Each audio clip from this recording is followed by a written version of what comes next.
I hereby call to order the April 10th public hearing of the City of Prescott Preservation Commission. Members present at this meeting, starting on my right, are DJ Butke, Christy Hastings, Russ Buchanan, Gary Edelbrock. On my left is Trinity Shelton. My name is Michael Todd. I'm chairman. Also in attendance are Kat Moody, our historic preservation specialist, and George Worley, our planning director. Suzanne Derryberry will be doing our recording secretary today. This is an open public hearing and is videotaped and tape recorded by the city.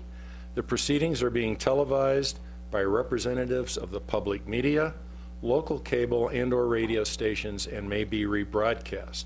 The number of commission members present is 6, and it will require 4 votes for a majority. All parties wishing to be heard on an issue are required to raise their hands and be recognized by the chairman prior to speaking. Speakers will be expected to state their name and address for the record so that we know who is speaking and be able to contact them at a later date if necessary. Please turn off any cell phones or electronic devices if you haven't done so already, and please sign the attendance roster before leaving the meeting. The first item on our agenda for this meeting is the approval of the minutes of the March 13th meeting. I have we had a small attendance last month, but have those who were in attendance had an opportunity to check the minutes? All right, that being the case, do we have a motion on the minutes for the previous meeting? Mr. Chairman, I'll make that motion. I move that we approve the minutes of the March 13th meeting. We have a motion to approve the minutes of the March 13th meeting. Do we have a second? I'll second that. It was seconded by Mr. Buchanan. Are there any comments? Any additional things? All right, we have a motion and a second. All those in favor signify by raising your right hand and saying aye. Aye. All those opposed? Motion passes 7-0, and I will make a note that Mr. Burford has joined us, and that means that we have a full complement of 7 commissioners, and it will still require 4 votes for approval. The next item is HP 15-006, 106 North Cortez Street, Courthouse Plaza. It requests approval for signage location change for the Bloom Tree Realty and an additional visitor center signage. Kat Moody will make the presentation. Good morning. Morning, Kat. Last month, signage, awning, an awning color change on this building, and signage on the awnings for Bloom Tree Realty was approved. The depiction here shows the Bloom Tree logo on this west awning on Gurley Street. So the first request is to move this Bloom Tree logo imprinted on the 45-degree angle to the awning that sits here at the corner. So the idea is that both of these awnings flanking the corner of this building will have the Bloom Tree logo on the 45-degree angle face of the awning. The Bloom Tree Realty is at their full, just under their full square footage of allotted signage. A visitor welcome center is being presented as a different business in this building, and the welcome center signage that's being proposed is they're requesting 2 areas of signage. One is on the valance. There's you can see here a small text that's along the valance, and because it's quite small, I'll read what the text says. Prescott Area Showcase is in white, and then following that is Welcome Center in orange. And they're proposing that be printed on the valance of both of the awnings that have the Bloom Tree logo along the front.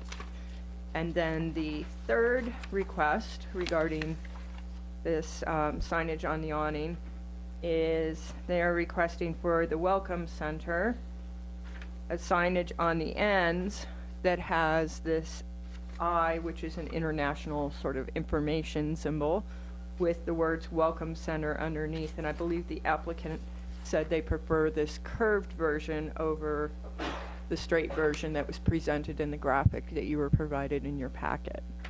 And so one of the items I went and took a look at, because we don't have a lot of signage on the triangle end of these awnings, was I went through the district to see if we had any other examples of signage on the ends of awnings, and there's two.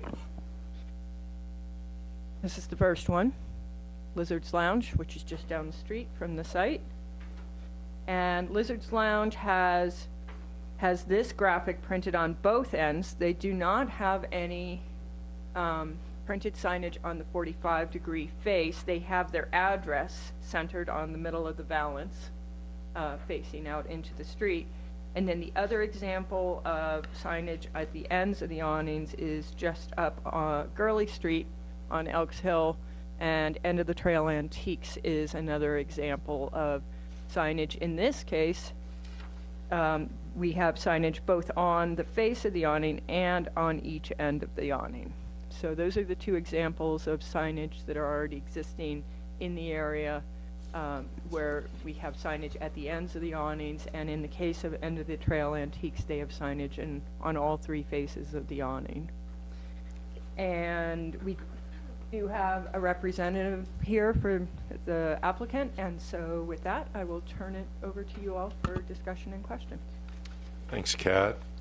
I'd also note the Mayor Kirkendall has joined us this morning. Welcome, Mayor. One of the things that we talked about in the past was that we were trying to, when people had signage, essentially, if they had it on the awning, to limit it or not have any on the building, and this seems to conform to that. I know they do have the temperature sign on the top, but I'm not sure I look at that. That's a grandfathered sign. Yeah. That's. Yeah. And this building does not really have a sign ban because of the nature of its construction. Signage on the actual building Right. itself would probably not be appropriate. Right. So they are pretty much limited to the awnings Right. for any businesses in this building. Kat, then, when you said the signage is close to the sign limit, does that include the informational logos that they want to put on the ends? The Bloomtree Realty is with their signage on the time and temperature sign and their signage on the two awnings, Bloomtree Realty is right at their limit. The Welcome Center is being presented as another business in this building, and this building is anticipated to have at least 3 businesses in the building. All right, so And the applicant may be able to answer more questions regarding what the intent is for the space overall, the grand picture. it wasn't clear which specific awnings the information logo was going to be on. Come on up, please. State your name and address, please. Good morning. My name is Raymond Zogab with Bloomtree, and it's at 2149 Clubhouse Drive in Prescott, Arizona. Hi, Raymond. Morning.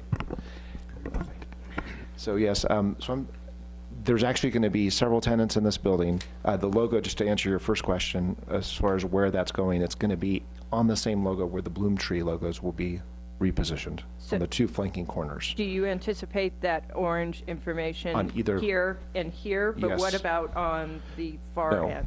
Just those 2 flanking the awnings. corner? Mhm. Okay. Okay, so there'll be 4 logos essentially. That's right. Yep. And the Welcome Center is a separate Separate operation? business, separate lease.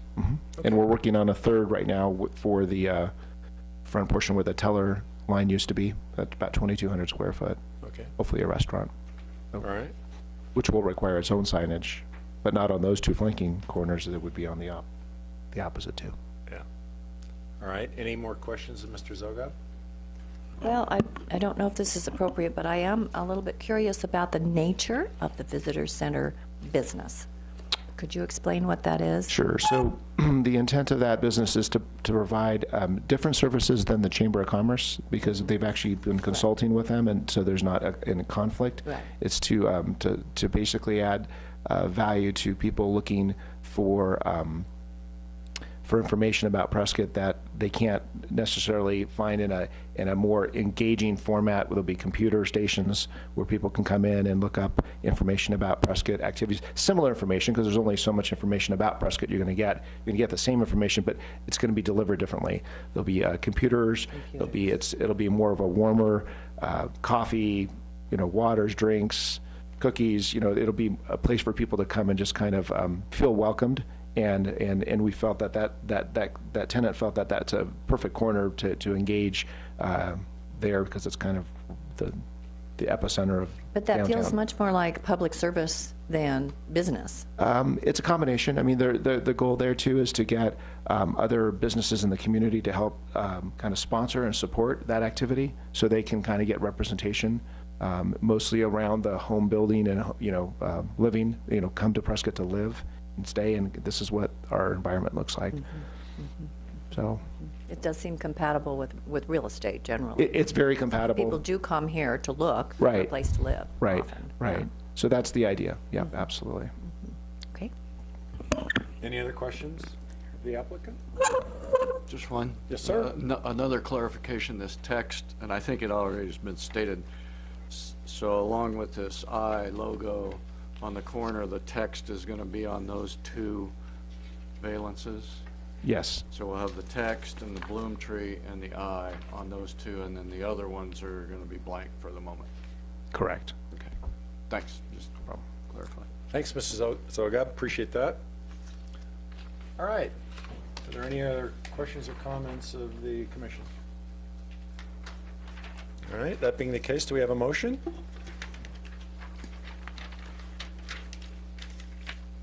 I'll make a motion. Mr. Becky? I move that we approve HP 15-006 as presented today. We have a motion, is there a second? Second. We have a second from Mr. Edelbrock. Any further discussion?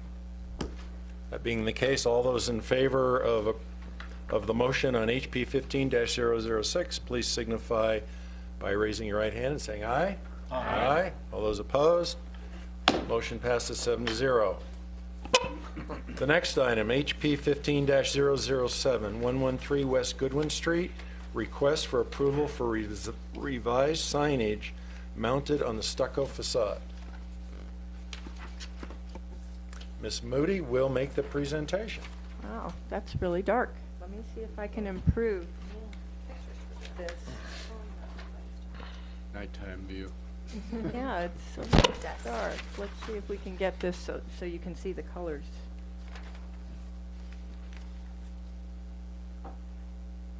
There we go. That's as bright as it gets, so. All right, this is also an item that has been previously reviewed. We had previously approved painted signage at the second location for the Rancher's Wife, which is taking the space previously occupied by Edelweiss. And we had approved signage that looks very similar to this. The difference here, the applicant, after working with the sign contractor, had decided to actually do flat panel mounted signage rather than signs painted directly on the stucco. So this is very similar, but these are independently mounted panels. So the initial, the brand here will be placed centered above the main door, and then the brand would be repeated on the north side of the facade, and that's very similar to what was previously approved. And then these are two independently mounted panels here, and the top panel says Prescott Design Headquarters, and then the second sign below says Unique, Distinctive, Rustic, and Furnishings and Home Decor. So those are flat panels that are mounted onto the stucco. There's these, I spoke with the sign contractor, and he was recommending a little bit of an offset off the stucco so that there would be a shadow line behind the flat panel. And the colors, which don't show up very well on the screen, but the colors are black and white with two different colors of rust as far as a color scheme here. And the signage is within this allotted square footage for this business.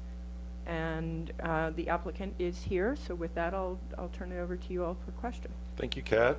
Are there any comments from the commission? Mr. Becky?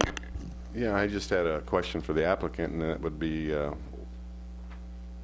the proposal for 2 different color rusts.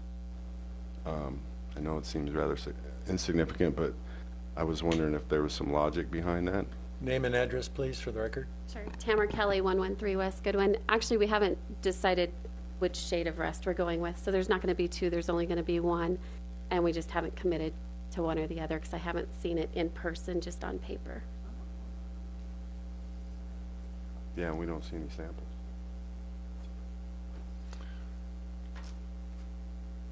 Mr. Chairman. Yes, sir, Mr. Burford. A couple of construction questions.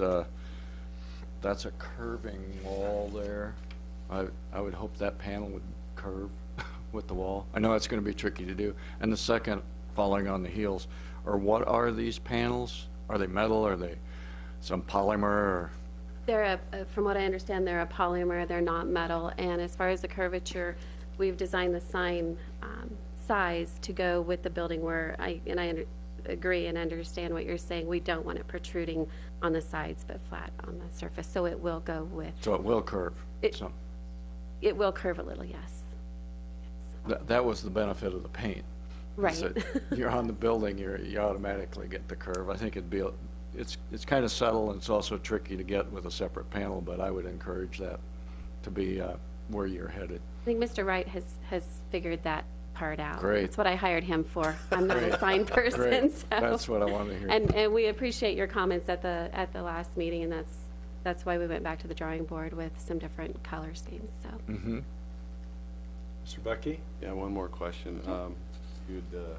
Kat had indicated that these things were going to be brought off the face, and I was just curious what that dimension might be for that shadow line. It's my understanding it's very short, And how thick couple that inches. panel would be, I'm sorry? and how thick the panel might be. I believe the panel is 1 inch. It's not very thick. The sign contractor felt like he needed he had considered using like a 1/2 inch panel, and he said, given the thickness of the other adjacent signs, he felt like he needed a thicker panel in order to have it match the other adjacent signage at the chamber and for the real estate office. And so he wanted to use a thicker panel for that reason. And it is a polymer panel. Okay. Any other comments, questions? Okay. I think this is a nice improvement to what you had before, so. Thank you. Yeah, I think this will work better. It seemed to me that the other, even the color just didn't stand out very well to advertise your business. This looks like it'll help a lot. Thank you. So, thank you for the change. All right. If there's no further questions, is there a motion on HP 15-007? Chairman Todd, motion to approve. We have I'm sorry. We have a motion approved from Mr. Edelbrock. Is there a second? We have a second from Ms. Hastings. Should beat you to it, Russ. That being the case, are there any further comments, questions, discussion? All right, that being the case, all those in favor of approval of HP 15-007 signify by raising your right hand and saying aye. Aye. All those opposed? Motion passes 7-0. Thank you, Mrs. Kelly. The next item would be an update of current events or other items of note. I do not have anything You for have you. none, Do any right. of the commissioners have? Are there any other comments? Anything going on from the commissioners? Chairman, we approved the signage for In Recovery magazine, and I just happened to drive down that alley on Thursday and still don't see the sign. Do you know if they're going to do it? They They've- located someplace else. Oh. They found another location. Okay. It's also not uncommon for things we've approved not to ever happen, so that could be too. I was just curious. And that was part of our follow-up presentation that DJ had documented, that they never went into that location. They found a different location. Okay. We had a nice picture of where it could have been. That was very colorful sign. Right. Mr. Burford, you had something to say? I just wanted to say it's exciting to see the old birdcage lot, which is how I will probably always think of it, being developed now. Progress, They're making progress. That should be I believe, yeah, I believe that they are intending to do a late May soft opening of that space. That's what, as long as their construction schedule stays on schedule, that's what they're planning for. Any other items of note that anyone would like to bring up? That being the case, we will adjourn the April 10th meeting of the City of Prescott Preservation Commission. Thank you all.